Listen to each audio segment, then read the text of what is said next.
Hello guys, तो आज से स्टार्ट करने जा रहे हैं फिजिक्स का पोर्शन। आज करेंगे बेसिक मैथमेटिक्स। ये लेक्चर आपके लिए बहुत ज़्यादा इंपॉर्टेंट होने वाला है, चाहे आपने इसको पढ़ा है या नहीं पढ़ा है। नेक्स्ट लेक्चर के अंदर हम बहुत सारे क्वेश्चंस को प्रैक्टिस करेंगे जो कि बेस्ट बुक से उठाए हुए क्वेश्चंस होंगे और मॉड्यूल से भी। पावर एंड एक्सपोनेंट की बात करें, अगर आपको एक्स की पावर एन दिख रहा है, इसका मतलब हमारा एक्स ही एन टाइम्स रिपीट हो रहा है। आई रिपीट, एक्स ही हमारा एन टाइम रिपीट हो रहा है, तो उसको हम पावर में रख देते हैं। सब हम बात करते हैं सम इम्पॉर्टेंट पॉइंट्स के बारे में। तो सम इम्पॉर्टेंट पॉइंट्स में हमारे एडिशनल और सब्ट्रैक्शन के बारे में पढ़ेंगे। तो सबसे पहला पॉइंट आता है हमारा एडिशन वाला। जैसे कि आपको अगर एक्स की पावर ए इंटू एक्स की पावर बी दिखे, इसका हमारा आ जाएगा एक्स ए प्लस बी। अगर आपको इस तरीके से दिखे X A divided by X B, इसको हम कर देंगे X A minus B. X A और ए की पावर में भी अगर आपको बी देखने को मिले तो इसको हम कर देंगे एक्स ए इंटू बी। सो गाइज, आपको तो यहाँ तक सब समझ में आ रहा होगा, आप साथ के साथ नोट करते हुए चले।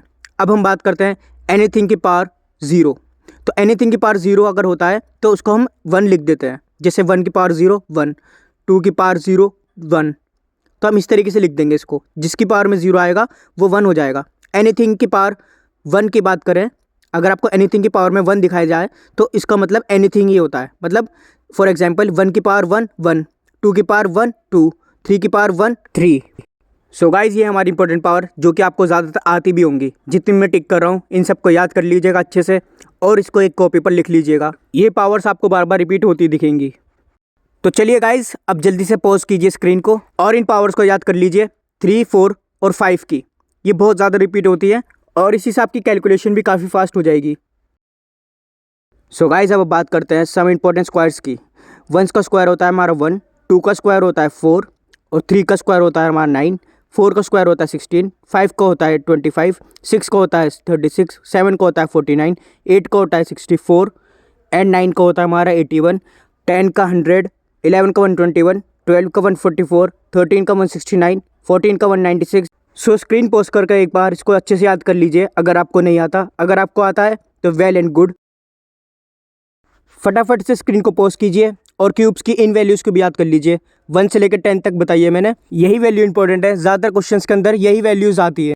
सो गाइस, अब देखते हैं हम short tricks for under root. आपको इस शक्ल को याद रखना है, P square plus minus X के अंडर रूट को। ठीक है, सो जो हमारा पी आएगा और एक्स आएगा और 2p आएगा, हम यहाँ पर पुट कर देंगे। अब देखते हैं इसको एक बार एग्जाम्पल के साथ। तो एग्जाम्पल के मैं ले रहा हूँ अंडर रूट 40 को। ठीक, अब अंडर रूट 40 को हम किस तरीके से लिखेंगे? तो अंडर रूट 40 को हम इस तरीके से तोड़ के लिख देंगे, जो कि हमारा परफेक्ट स्क्वायर होता है 36 प्लस 4। ठीक, हमने पुट आउट कर दिया। उसके बाद में 6 का स्क्वायर जो होता है हमारा 36 होता है, तो हमने 36 का स्क्वायर भी इस तरीके से लिख दिया, प्लस 4 लिख दिया। उसके बाद में आपको शक्ल देखने को मिल रही होगी, इसके साथ मैच हो रही है पी स्क्वायर प्लस एक्स के साथ, तो हम सीधा सीधा फॉर्मूला लिख देंगे P square plus minus x. तो देखिए हमें दोनों सिमिलर देखने को मिल रहे हैं। उसमें हम पी स्क्वायर की जगह 6 लिख देंगे। ठीक, तो पी स्क्वायर हमारा आ गया 6 और वहीं एक्स हमारा आ जाएगा 4। ठीक, हमने यहाँ पर 4 पुट कर दिया। उसके बाद में हम इसका फॉर्मूला निकालते हैं, जो कि हमारा p plus minus X by 2p। ठीक, हम ये पुट कर देंगे p plus x by 2p। अब यहाँ पर हमें p की जगह p को पुट करना है, x की जगह x को पुट करना है और 2 अपॉन में 2p कर देना है। तो देखिए गाइस, मैंने किस तरीके से करा है। यहाँ पर 6 पुट कर दिया, तो फॉर्मूले में हमारा p स्क्वायर था 6, तो हमने सीधा सीधा p की जगह 6 लिख दिया। ठीक, अब उसके बाद में x हमारा 4 था और हमने p की जगह फिर वापस से फॉर्मूले के अंदर पुट कर दिया 6, तो हमारा आंसर आ जाएगा इसका 6 प्लस 4/12। तो 4/12 को हम 1/3 भी लिख सकते हैं। तो अब हम 6 प्लस 1/3 करेंगे। एक बार मैं इसको ऊपर करके दिखा देता हूँ। तो 6 प्लस 1/3, तो 1/3 को हम 0.33 भी लिख सकते हैं। अगर इसको डिवाइड करेंगे तो इसका आंसर हमारा सीधा सीधा आ जाएगा 6.33। आप इसको कैलकुलेट भी कर सकते हैं, यही आंसर आएगा। सो गाइस, जो मैंने अब तक पढ़ाया उसको अच्छे से देख लीजिएगा। उसके बाद में इस होमवर्क क्वेश्चन को करिएगा, जो कि हमारा अंडर रूट 32।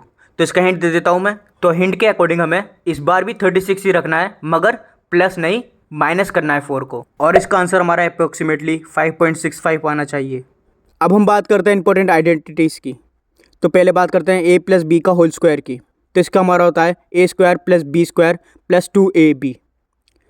अगर हम बात करें अपने a माइनस बी का होल ब्रैकेट के साथ स्क्वायर की, तो ये होता है हमारा a square plus B square minus 2ab। अब हम बात करते हैं थर्ड केस की, a square minus B square का। तो इसको हमारा होगा ब्रैकेट में a plus B into a minus B.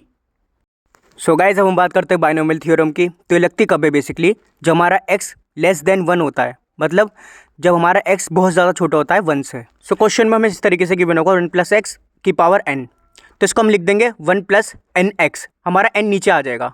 ठीक, अब दूसरे क्वेश्चन को देखते हैं। 1 - x इंटू n देखने को मिले तो इसको 1 - nx कर देंगे, n हमारा नीचे उतर कर आ जाएगा। ठीक, 1 + x माइनस n देखने को मिले तो इसको हम 1 - nx कर देंगे, क्योंकि हमारा -n जब नीचे उतर के आएगा तो माइनस हो जाएगा। अगर आपको 1 - x - n देखने को मिले तो ये होगा हमारा 1 + nx, क्योंकि माइनस माइनस हमारा प्लस हो जाएगा। तो चलिए गाइस हम बात करते हैं लॉगरिथम की। तो बेसिकली आपको लॉग कुछ इस तरीके से देखने को मिलता है। हम इसको किस तरीके से पढ़ेंगे, log of a to the base b, इसको इस तरीके से पढ़ा जाएगा, log of a to the base b। अगर आपको लॉग हटाना है तो किस तरीके से हटाते हैं, देखिए ये एग्जाम्पल है इसका। तो हमें इसको किस तरीके से हटाना है, एक बार मैं इसको साइन को इंटरचेंज करके दिखा देता हूँ। x यहाँ पर आ जाएगा और b हमारा यहाँ पर चला जाएगा, सिंपली लॉग हट जाएगा। किस तरीके से, b की पावर में x आ गया इजिकल टू a। अब सेकेंड एग्जाम्पल लेकर देखते हैं। देखिए एग्जाम्पल ये रहा, लॉग 525 दिया हुआ है, ठीक, इजिकल टू 2। तो इसमें भी हम वैल्यूज़ को इंटरचेंज कर देंगे इस तरीके से, जैसे हमने रेड पेन से करा है। तो इसका आंसर आएगा हमारा 5 की पावर में स्क्वायर आ जाएगा और इजिकल टू 25 रख देंगे इस तरीके से, 5 स्क्वायर इजिकल टू 25। तो इस तरीके से हम लॉग को हटा सकते हैं। तो अब थर्ड एग्जाम्पल की बात करते हैं हम। तो आपको लॉग 10 × 1000 देखने को मिलेगा इजिकल टू 3। तो इसमें भी हमारा 3 इंटरचेंज हो जाएगा, ऊपर 3 आ जाएगा इजिकल टू 1000। तो गाइस हम बात करते हैं टाइप्स ऑफ लॉग की। तो हमें 2 टाइप के देखने को मिलते हैं, एक कॉमन लॉग होता है, दूसरा नेचुरल लॉग होता है।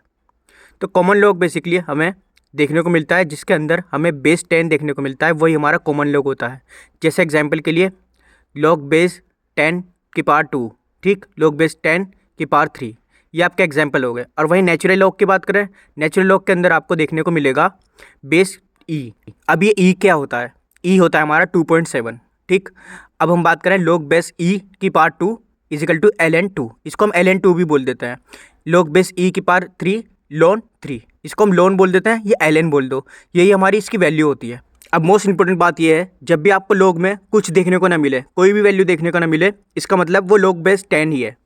तो अब हम बात करते हैं कन्वर्जन फैक्टर की।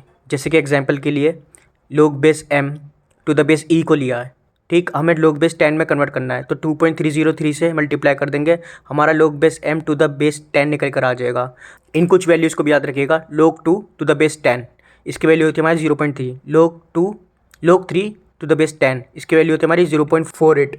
Log base 2 to the base e, इसकी वैल्यू होती है हमारी 0.69। ये 3 वैल्यूज़ ही ज़्यादा यूज़ होती है, इन्हें याद कर लीजिएगा। अब हम रूल्स की बात करते हैं लॉगरिथम में, ठीक।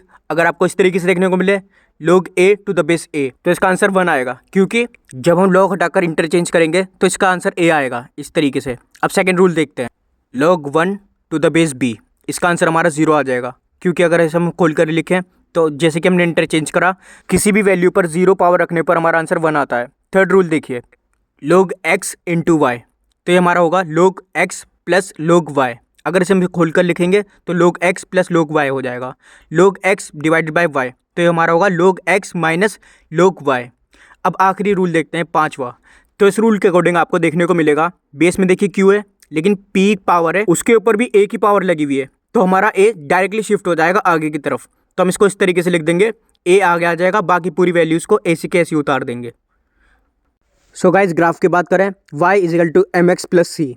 तो m हमारा होता है स्लोप और c हमारा होता है इंटरसेप्ट। इसकी ट्रिक की बाद में बात करेंगे, पहले कॉन्सेप्ट अच्छे से समझ लेते हैं। देखिए इस तरीके का ग्राफ होता है बेसिकली, मैं पहले c को 0 मान रहा हूँ, मतलब इंटरसेप्ट को 0 मान रहा हूँ। तो देखिए इस तरीके से हमारी लाइन होती है, ठीक। यहाँ पर आपको देखने को मिलेगा हमारा थीटा हमारा लेस देन 90 डिग्री होगा, तो मतलब हमारा स्लोप पॉजिटिव हो जाएगी, ठीक, इस चीज़ को याद रखिएगा। अब दूसरे केस की बात करें जिसमें हमारा थीटा बड़ा है 90 डिग्री से, तो हम इसे एक्स एक्सिस से नापते हैं बेसिकली। तो आपको ये थीटा 90 डिग्री से बड़ा देखने को मिल रहा है, इसमें स्लोप हमारी नेगेटिव हो जाएगी। अब देखते हैं केसेस को, बेसिकली केसेस किस तरीके से देखे जाते हैं हमारे, एक एक केस को अच्छे से नोट कर लेते हैं। Slope m is equal to tan theta होता है हमारा परपेंडिकुलर अपॉन बेस। तो एक्स ये हमारी वाई एक्सिस है बेसिकली और ये हमारी एक्स एक्सिस है। तो tan थीटा हमारा होता है परपेंडिकुलर अपॉन बेस, परपेंडिकुलर में हमारा वाई एक्सिस है और बेस पे हमारा एक्स एक्सिस है। तो हम इसको लिख देंगे y2 minus y1 divided by x2 minus x1, ठीक। अब इसके केसेस देख लेते हैं बेसिकली किस तरीके से आते हैं।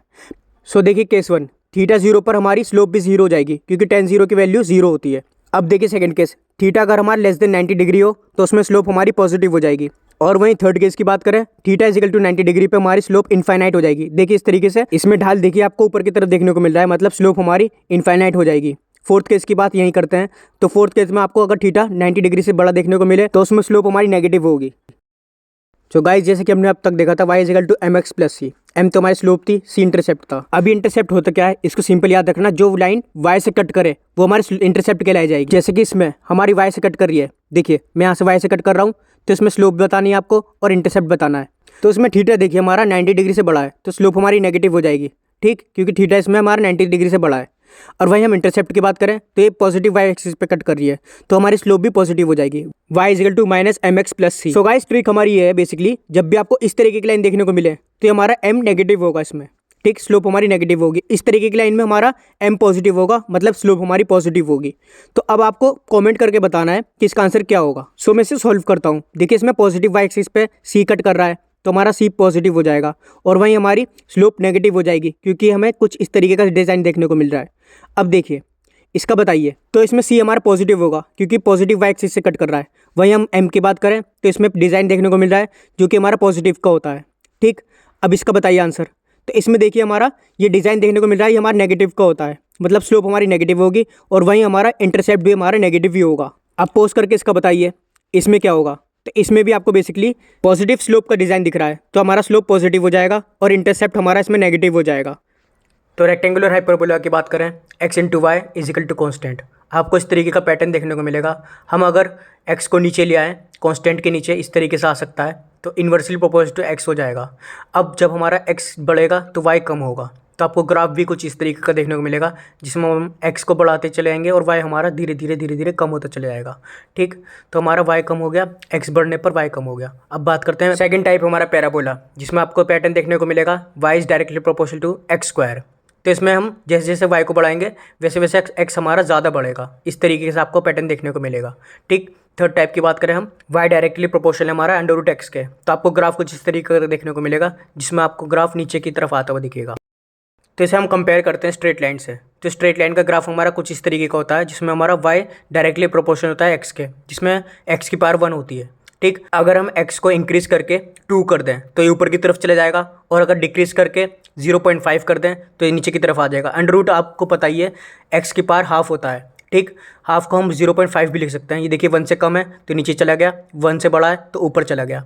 एक और कंसेप्ट समझने की कोशिश करते हैं। देखो जिससे कि आपको y एक्सिस और x एक्सिस के बीच में ग्राफ है, तो बेसिकली हमने जैसे रेक्टेंगुलर हाइपरबोला बनाया था इस तरीके से, जिससे जैसे हम y को बढ़ा रहे थे वैसे वैसे हमारा डिक्रीज हो रहा था y is inversely proportional to x की पावर 1। अगर ये 1 की जगह 2 हो जाए तो और नीचे की तरफ ग्राफ आ जाएगा हमारा, इस तरीके से ग्राफ आ जाएगा, जिसमें हमने x की पावर 2 कर दी। x की पावर 3 वाला भी दिखा देता हूँ मैं। जैसे हम x की पावर 3 कर देंगे ये और नीचे की तरफ आ जाएगा इस तरीके से, तो x की पावर 3 करने पर और नीचे की तरफ आ जाएगा, जिसके कारण हम बोल सकते हैं स्टिफनेस इंक्रीज हो जाएगी। जैसे जैसे हम x बढ़ाएंगे इसकी स्टिफनेस इंक्रीज होगी। आपको कुछ इस तरीके का पैटर्न देखने को मिले, y इज इक्वल टू ई की पावर x, इसका ग्राफ हमारा बनता है, कुछ इस तरीके का डिज़ाइन बनता है, ठीक। ये एक्सपोनेंशियल ग्राफ होता है बेसिकली। अगर इसे नेगेटिव कर दें तो ये भी पलट जाएगा इस तरीके से, ठीक। इसको याद रखिएगा, इंपॉर्टेंट है। तो अब देखिए गाइस, आपको एलिप्स का ग्राफ कुछ इस तरीके का पैटर्न में देखने को मिलेगा, जिसमें हमारी b का डिस्टेंस ये है और a का डिस्टेंस कुछ इस तरीके का होता है। इसका फॉर्मूला होता है हमारा x square by a square y square by b square is equal to 1। और ये हमारा सर्कल का, बेसिकली हमें अच्छे से सर्कल देखने को नहीं मिल रहा, आप इसको सर्कल ही मान लीजिए। X square plus Y square is equal to R, ये होता है इसका फॉर्मूला। इसको याद रखिएगा, इंपॉर्टेंट है, ये ग्रेविटेशन के पोर्शन में आपको देखने को मिलेगा। सो गाइस नेक्स्ट लेक्चर के अंदर हम ट्रिग्नोमेट्री और डिफरेंशिएशन, इंटीग्रेशन सब कुछ कवर करेंगे, और हम कम से कम 100 क्वेश्चंस को भी प्रैक्टिस करेंगे। नेक्स्ट लेक्चर को मैंने सेपरेट इसलिए किया है क्योंकि उसमें ज़्यादा से ज़्यादा क्वेश्चंस को भी हम कवर कर पाएंगे और ट्रिग्नोमेट्री को ट्रिक्स के साथ कर पाएंगे।